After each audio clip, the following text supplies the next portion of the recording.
Today we are doing a Q&A to celebrate 2K subs. Now the funny part is, by the time the question was asked, we were way beyond that already. Like, thank you so much. Honestly, the amount of people that have been interested in rational, no bullshit Yu-Gi-Oh investing is like such a niche that I never thought could work in any way, but here we are anyway. So thank you so much. If you haven't subscribed yet, do so. Maybe we'll do more interesting Q&As. So first of all, we have a question from Elwin Royale. Should I buy in stores or card market? Card market is the European version of TCG Player, essentially, for the people in the US who don't know. So it's quite simple. Card market will generally be cheaper than stores. It's just the case that someone selling on card market who doesn't have a physical store does not have to pay all the overhead and employees and all of this other shit. So it's gonna be cheaper. Now, with that being said, do I think you should go out and support your local game store? Probably. They are likely the reason that in your area, people play your game in the first place. Now, if you can't financially afford to support them right now, will I judge that you don't because of reason XYZ? You know, it's a tough time for a lot of people, but also for them. So like, if you're doing great and you're like, you know, I can save $2 on card market, but I could also go to my store and buy from them, and maybe that way my local game store will still be there in 2021.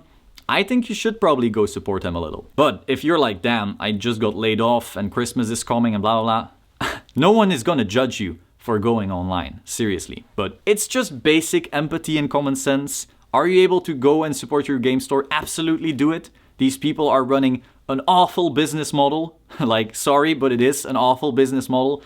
But they are still the reason that card games are what they are. Go help them if you can. If you can't, maybe later. Deon Kamvongas, which is the best company to get cards graded with? So I've already made a video about PSA versus BGS.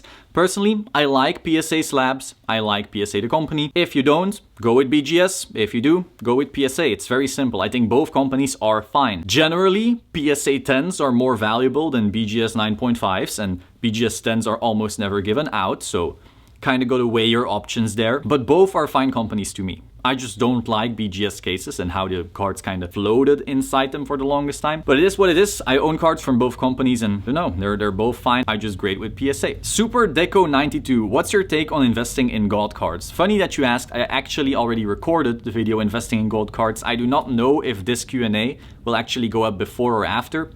I'll have to check the schedule, but in general, I think the gold cards, the GBI ones and the puzzle box ones, we'll get to that, but I think those are interesting. I do not think they're Blue Eyes or Dark Magician caliber, but I do think they're up there. Also, I'm no financial advisor. Go for your financial advice to an actual person with a license. So then we have Card Boy. Why are people buying Maximum Gold Blue Eyes for $40 on eBay when it's like $30 on TCG Player? On eBay, there aren't as many cards of a certain one listed, and so there's not really as active undercutting, let's say. So very often you'll notice that on eBay it's a bit more expensive than TCG Player, and sometimes the other way around if you get lucky. So best bet is to just check both, but I find TCG Player just much easier to deal with because it's all in one place. With that being said, if you want to support the channel, we do have a TCG Player link down there, so if you follow that and then buy cards, I actually get a little percentage of that. And that percentage, by the way, goes towards TCG Player store credit, not actually money. So I'll be spending that on cards.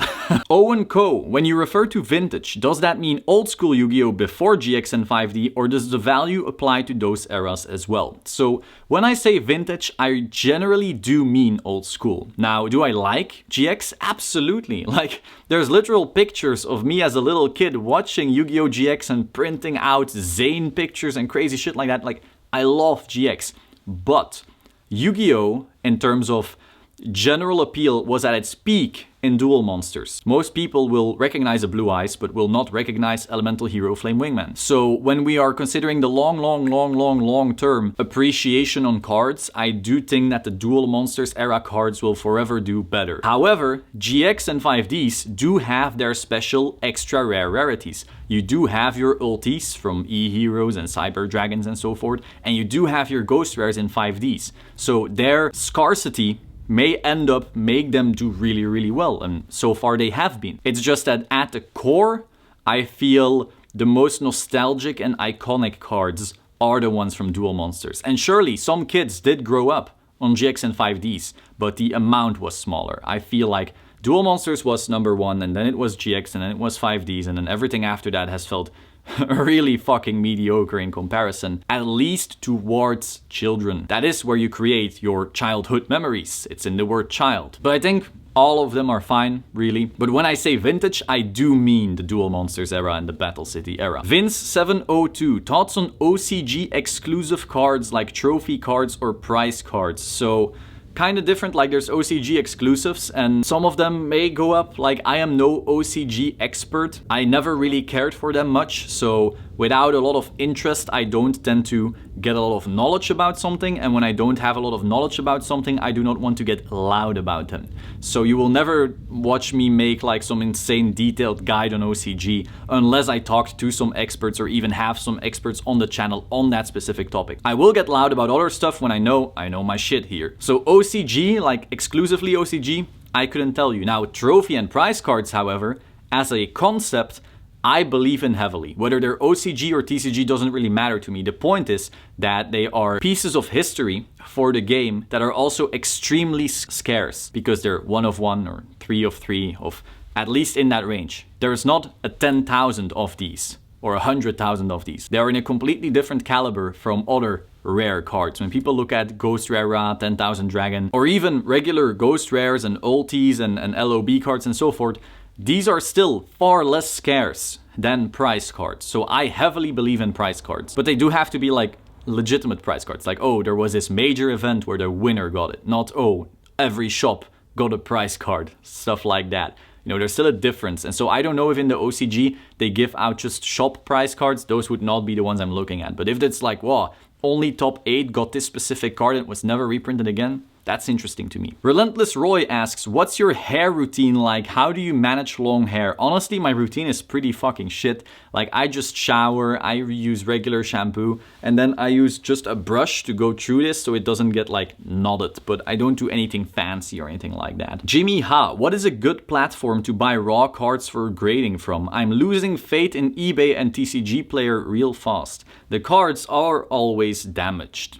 Okay, so sadly there is no magic trick. If there was this magical well where I could always reliably buy raw cards that are in perfect condition and still super below market and then let me grade those to get free 9s and 10s, everyone would do it and the well would dry up instantly. So that doesn't exist. It is literally still eBay and TCG Player and then knowing what you're doing and getting lucky. I will just message sellers going, hey, I want photos of the front and back of this card. And if they don't reply, I'm not buying, unless in like really rare cases. Like sure, 1 in 20 cards, maybe I'm like, Jesus Christ, I saw the front, but not the back, but it looked so great and it's so cheap. And I'm so sure that other people also sent pictures. And I'm like, fuck, I can't have someone else getting the picture at 4 a.m. while I'm asleep and then buying it before me, because that has happened. Like the other day there was I want to say a Blue Eyes Toon Dragon, something like that. So some card from that era, Blue Eyes Toon first edition,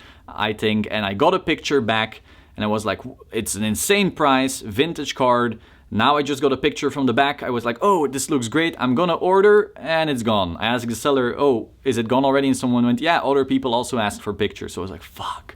So sometimes when the price is insane and the front already looked great and the price is so good and like, I'm sure I'm not getting scammed, but I'm not completely sure that this will end up grading too well, I'll just go for it. It's a bit of a risk, but it's better than losing out on the card in my opinion. But usually, like 99% of the time, I want multiple pictures front, back, and judge myself. And if I'm not getting that, I'm not buying. There is no magic well where you can find cards that are 80% off and you're just gonna grade them yourself. Like if that trick existed, everyone would be doing it. Tommy Riguig, sorry if I destroyed your name right there. How do you grade your cards? I live in Europe, same as you. So I use a middleman service. Essentially what a middleman service is you send your cards to them and then they have such a massive amount of cards they grade. So thousands of people like you and me are sending cards to them, so they get a bulk discount.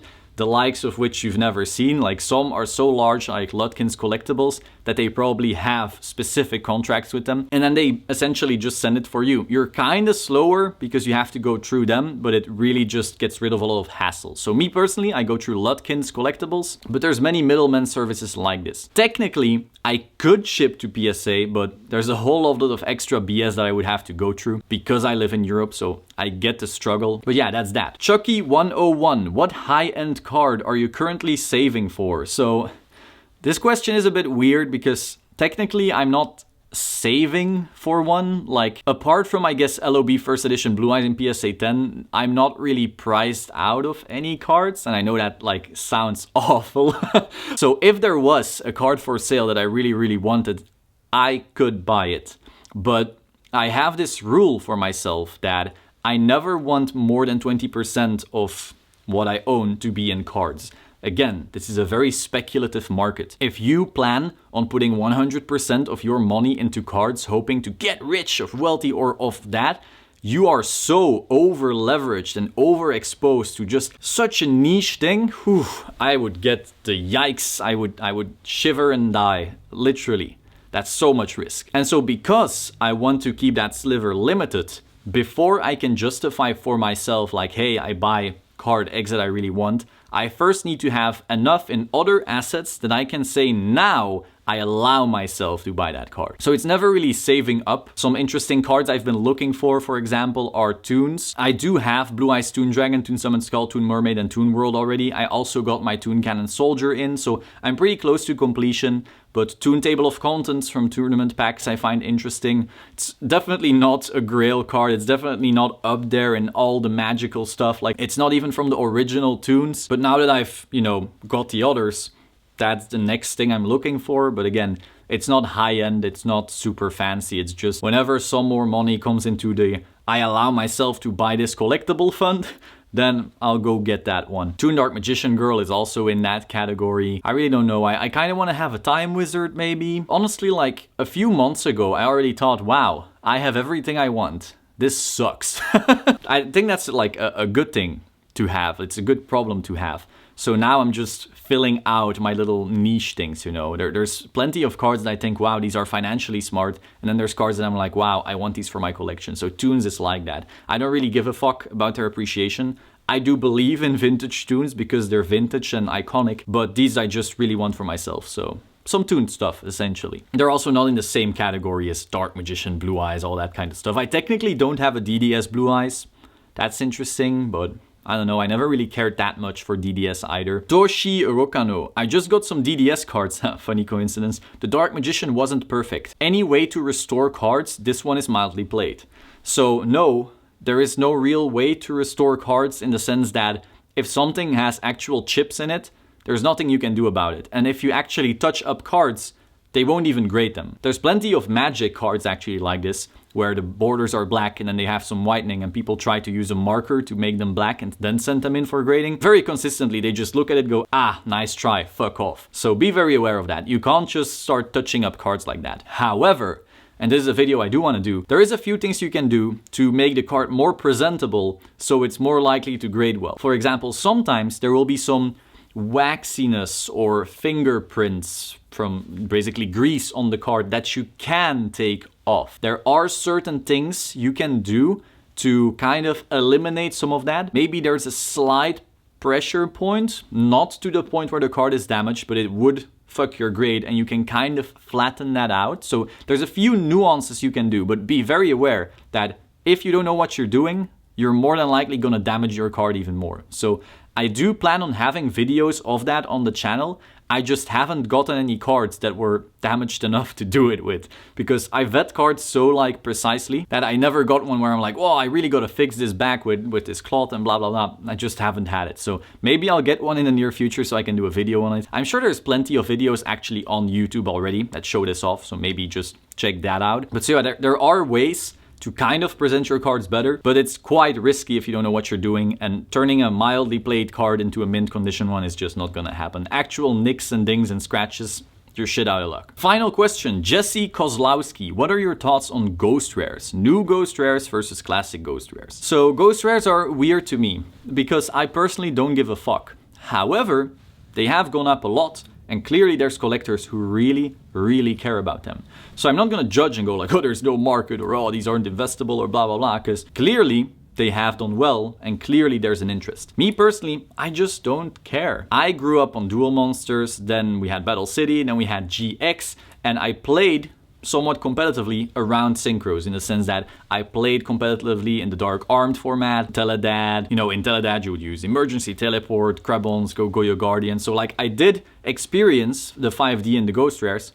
I just didn't really care. So it's really hard to say, you know. Overall, I think their big issue is that a lot of people simply don't know them. If we get a sort of resurgence towards nostalgia, something like we saw with Pokemon, hopefully not as fraudulent as we saw a lot in that whole bubble. Oh, I can't call it a bubble, but in that hype period, if we get similar things to Yu-Gi-Oh, and we already kind of have seen that, but if we get even more attention towards that, and rich people buying Blue Eyes White Dragons and stuff like that, I think, I already kind of said it there, they will go towards the Blue Eyes White Dragon, the Dark Magician, the Red Eyes, maybe some prize cards. They're not gonna go, I feel, for the Red Dragon Archfiend in Ghost Rare, or for the Black Rose, even though those cards are cool. Again, I loved playing with Black Rose, but I don't have any special affinity for collecting Ghost Rares. Will I one day maybe buy some? Yeah, probably. Probably at one point I think, cool, this looks cool. I don't know, I personally don't have much with them. For me, really, the peak was Duel Monsters GX, and from there. Also note that after that I actually quit. Like once they introduced XYZ, I quit. I came back around Link era to kind of start playing. But so around XYZ, I just didn't give a fuck about anything. As for new ghosts, I think I've been very clear about that. Sure, they look cool. May they go up? Yes. But the big problem is that now we are in a market where a lot of people are already aware of the collector's market, to a point where a lot of these are being kept in great condition, and some even send off for grading, which will kind of inflate the amount that exists in near mint and mint. Now, the one thing that does help them, and we've already covered this on the channel, but maybe you're new to this, so hello. You should totally binge watch everything and subscribe, why not? But the one thing they do have going for them is the fact that they're all scratched up in the factory. I know that sounds weird. Technically, you're like, why would it be good that they're damaged? Well, it means the amount of PSA 9s and 10s out there is actually quite low. I don't think there's a single PSA 10 for the Ghost Rare Riot. And so if there eventually is one, that may actually be very rare. And rarity is important. But the other issue is that maybe raw, they won't actually go up much because people already know they're scratched up. So by default, you know, 99% of the actually near mint/mint market is actually 7s. That feels kind of yikes. So, you know, modern ghosts, I believe even less in than the ghosts from before. But I will say that maybe the PSA 10s will be so rare that there's something there. That was all. Hope you found this interesting. Like, subscribe, and I will see you soon. Ciao.